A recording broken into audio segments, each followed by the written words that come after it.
2003 నుంచి 2005 ప్రాంతాల్లో రాజస్థాన్ మరియు మధ్యప్రదేశ్ బార్డర్స్ లో కొన్ని ఊర్లు ఉన్నాయి. నీమచ్, మందసౌర్ అనే ఊర్లు. ఆ ఊర్లలోకి మమ్మల్ని ప్రభు నడిపించాడు. అక్కడ ఉన్నటువంటి అతి ప్రాముఖ్యమైన సమస్య ఏమిటి అని అంటే, ప్రజలు వాళ్ళ ఇంట్లో ఆడపిల్ల పుడితే చాలా సంతోషిస్తారు, గంతులు వేస్తారు, నాట్యాలు చేస్తారు. ఎందుకబ్బా అని అనుకుంటే, దేవి పుట్టింది, మా ఇంట్లో దేవి పుట్టింది అని అంటారు. ఏంటి ఇంతకు దేవి పుట్టింది అంటున్నారు? ఇంతకు మంచి సంస్కృతి ఎక్కడి నుంచి వచ్చింది వీళ్ళకి మన దేశంలో అని అనుకున్నాం.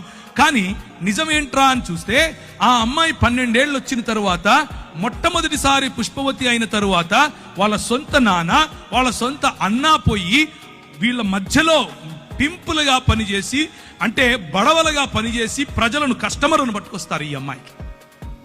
ఇది ఆ సంస్కృతి, ఈ విష సంస్కృతి. ఏంటి ఈ విష సంస్కృతి అని అంటే, నువ్వు ఈ కులంలో పుట్టావు, నీ పనే నీ ఒళ్ళమ్ముకోవటం.